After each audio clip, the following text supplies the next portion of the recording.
So, also in Traeger, we sometimes use movements we call sculpting. So here I'm taking my hands like soft paintbrushes so that they have full contact with the tissue. And the purpose of this is just to bring the client's feeling awareness to their tissue. It gives her a sense of her arm. And I'll do that one more time. Tracy, does that give you any different feeling sense between your two arms now? That left arm just feels longer and flatter. Mm-hmm. More contact on the table. Uh-huh. All right, so. And so I'm bringing a little movement into her forearm and wrist. I'm going to just flop her wrist here. And play with her carpal bones. Floppy wrist. This is kind of like saying that silly hello, so I'm doing that for her. She doesn't have to do that. Here I'm giving her the sense of the weight of her thumb.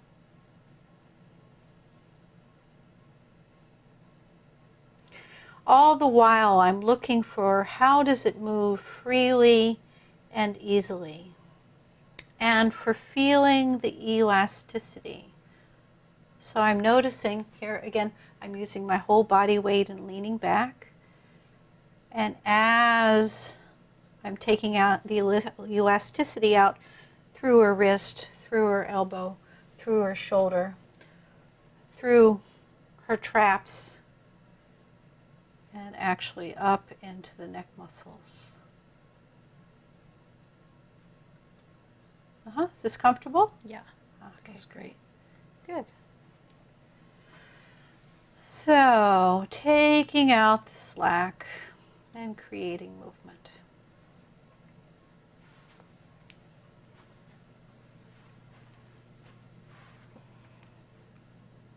So I want to stay within the range of what feels comfortable for my client. So sometimes I do this very slowly, and of course not everyone has Tracy's range of motion here. Here again, I'm using my body weight to lean back and take out the slack through her shoulder girdle, into her back, into her torso. And then I can give it a nice, gentle little rock.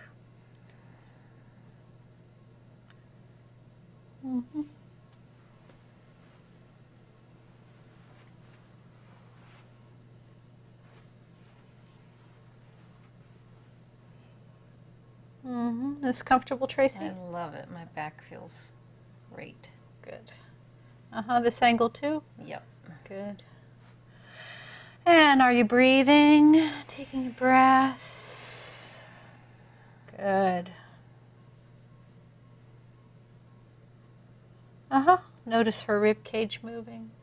I'm looking further down her body at the pelvis. Even her knees moving. Even her feet moving a little bit.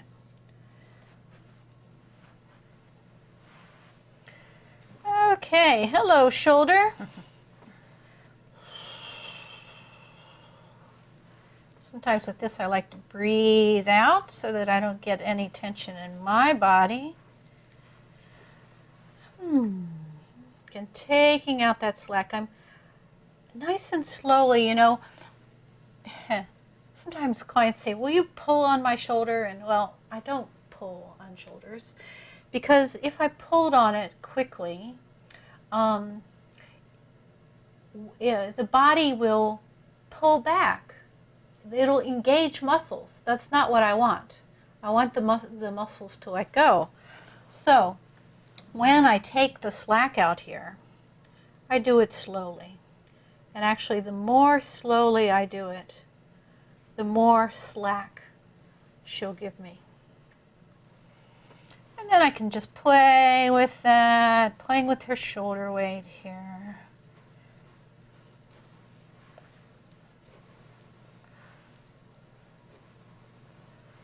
Giving her a little jiggle.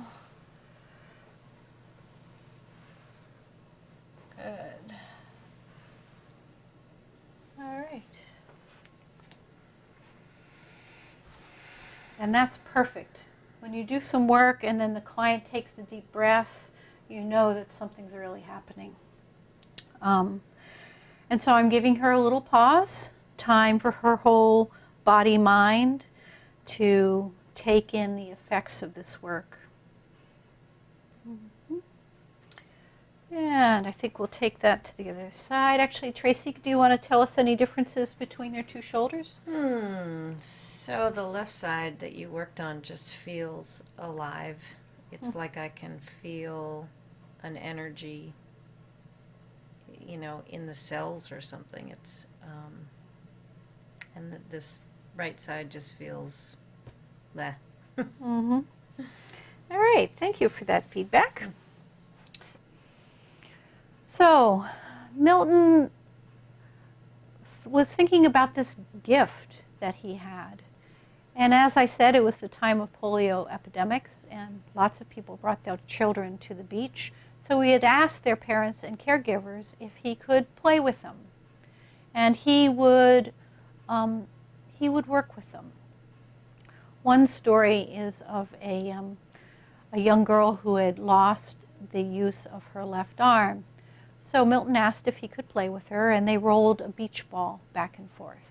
So Milton was he was about, I don't know, 18 at the time. He was just rolling the beach ball very carefully to her right arm, and she would roll it back, and he would roll it again. She would roll it back. And they were just talking so that this movement was happening without any thinking on their parts. It was unconscious movement, right? And when he sensed the time was right, he rolled it exactly to her left arm. And she, without thinking, rolled it back to him. So this story always kind of gives me a lot of emotion. It's just amazing that, that Milton could figure this out. It happened because she wasn't thinking about it. She wasn't trying to do it. If he had asked her, try to roll the ball with your left hand, it never would have happened. It was because she was in this special state of mind, not thinking, unconscious mind at work. Her body knew how to do this movement. Her conscious mind just needed to get out of the way. So he continued to work with her until she was able to alternately roll the ball with both hands. Also at that same time, Milton worked with a boy who had had polio and had not walked for 4 years. He was able to get that child to walk again at age 19. Yeah, she's taking another nice breath. Okay. Now I'm going to turn my attention to her ribs for a bit. And just give her a little rib rocking. So again, I want my hands to have soft, full contact. And so actually, when I come in contact with some tissue, really the palm side of my hand comes in contact first, and then my fingers wrap around. I don't use my fingertips. So, and then I can, using the little muscles in here, I think they're called lumbricals, I can use those to lift the tissue away from the bone for movement, for slurping it up, as we sometimes say. Or lifting it away from the bone. All right, so soft hands in here. And if I have to bend it all, I'm bending from my hips so that I'm not rounding my back for my own body comfort. Oh, and actually, I realize, come closer to me, Tracy. We would say she's parked too far from the curb, right? I need her closer to me in order to make my work easier. And I always like it to be easier. So thank you. All right, so again, soft hands coming into her ribs. I'm just giving her a little squish here in her ribs so that I've got her, and then I can rock her. And again, this movement coming throughout my whole body. So my body is doing the movement, not my arms. This allows my shoulders to stay relaxed and my arms to do the least amount of work. And you notice my hands are big. When my hands are big, it's a softer feeling. If my hands were like this, it's a harder feeling. So I have big, soft hands. In trainings, we often say you want your hands to be like oven mitts, nice and big.